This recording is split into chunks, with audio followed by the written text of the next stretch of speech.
Welcome to the Pardes channel. Today we explain Prophets Isaiah chapter 25 in a clear and simple way, step by step. We're going to really look closely at the text today, and we're focusing entirely on the plain, literal meaning, what we call the Peshat. To do that, here's our agenda.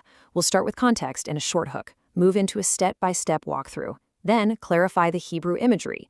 After that, we'll look at the key ideas revealed, some practical life lessons, and finally, a quick summary and recap.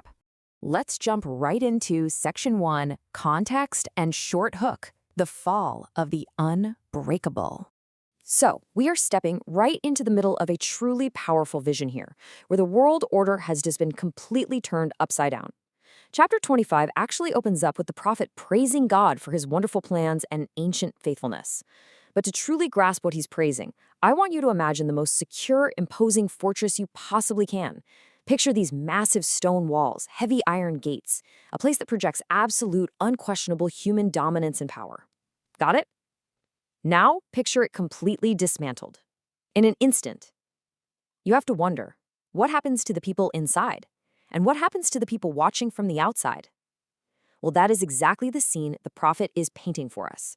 We are anchored exactly here in the Hebrew text of Isaiah chapter 25, ready to explore the direct, literal translation of these specific verses. We're going to really take our time with this explainer, slowing down to truly understand the mechanics of what the prophet is describing verse by verse.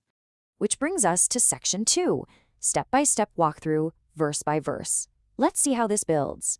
Right after verse 1's initial declaration of praise, the action kicks off vividly in verse 2. We witness the absolute and permanent destruction of a once mighty stronghold. The text says, "Of a fortified city a ruin, a castle of strangers to be no city, it shall never be built."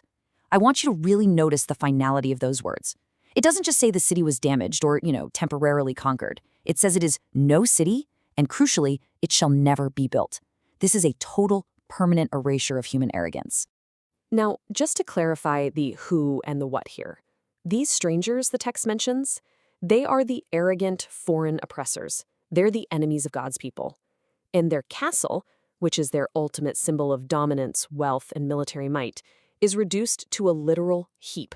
The physical structure they placed all their absolute trust in has failed them completely and permanently. Moving strictly in order, we hit verse 3, and we get to see the immediate reaction of the remaining powerful forces on earth. Therefore shall the strong people glorify thee, the city of the terrible nations shall fear thee. Notice that key word there, therefore. It's because they witnessed the total destruction back in verse 2 that their entire worldview shifts right here in verse 3. Think about the psychological shift happening right in this moment.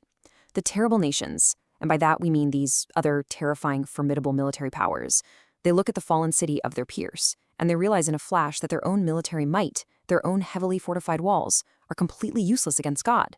So, what is their reaction? They don't fight back. No way. They respond with absolute awe, glorifying and fearing God.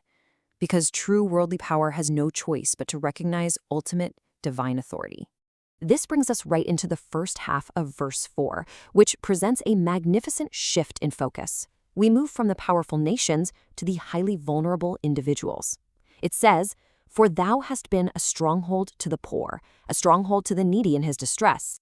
So while the oppressor's physical stronghold fell to pieces and turned into a heap of rubble, God actively steps in. He himself becomes an unshakable spiritual stronghold. But notice specifically who he is a stronghold for. It's for the poor and the needy in their distress. He's not doing this for the wealthy or the arrogant. He's doing it for those who have absolutely zero physical defenses of their own.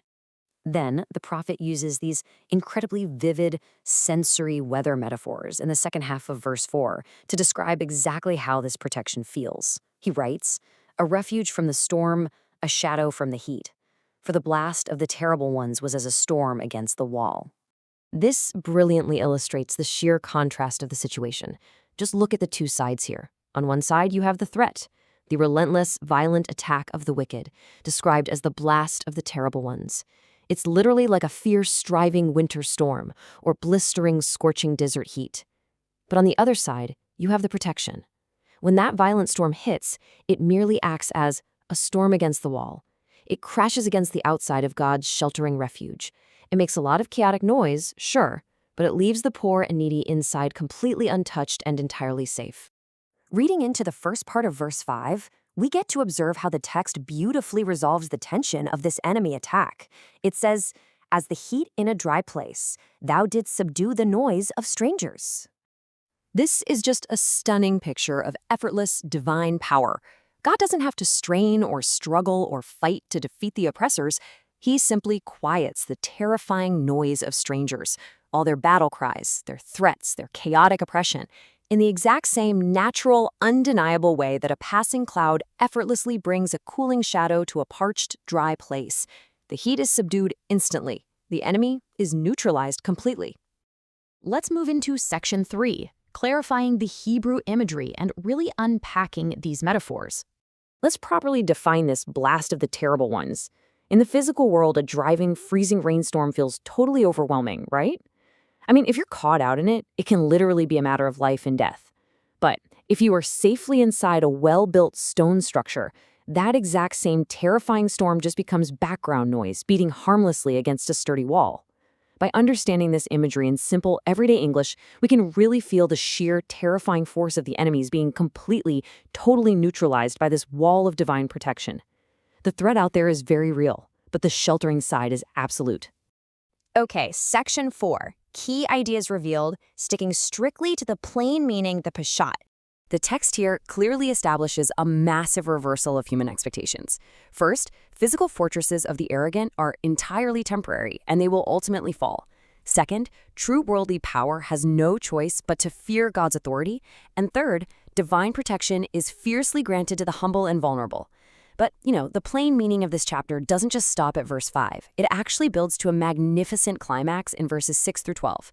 Isaiah reveals that after providing this protection, God prepares a lavish feast for all people right on this mountain, and he promises to permanently destroy the shroud or covering that is cast over all nations. What that means is he will swallow up death forever and wipe tears from off all faces. So the ultimate key idea of the full chapter is this: justice against oppressors makes way for permanent joy and salvation for the faithful.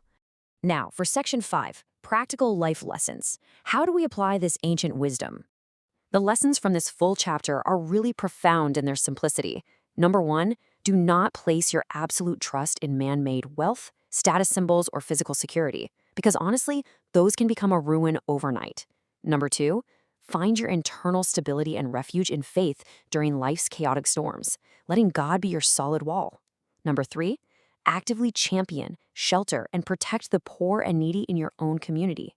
And finally, inspired by the beautiful end of the chapter, always hold on to hope. Just as the prophet promises that death and tears will eventually be swallowed up forever, we must live with the faith that ultimate comfort and justice are waiting for those who endure. This brings us to section 6, summary and recap of the journey of chapter 25. We've traced a very clear, logical narrative arc directly from the text today. We started with the literal physical collapse of the oppressors in verse 2. That incredible event triggered the psychological awakening of the mighty nations in verse 3. This then culminated in verses 4 and 5 with the profound realization that God actively becomes an unshakable shelter for the needy. And as we noted for the rest of the chapter, this journey ultimately ends not just in temporary safety, but in a divine feast where sorrow and death are permanently erased. It's truly a perfect sequence of justice, mercy, and eternal hope. So, as we wrap up this learning session, I want to leave you with this thought to reflect on. If the greatest physical fortresses eventually fall, what kind of unshakable stronghold are you building for your life today? Thank you for learning with us. If this helped you understand the chapter better, like, subscribe, and join us for the next chapter.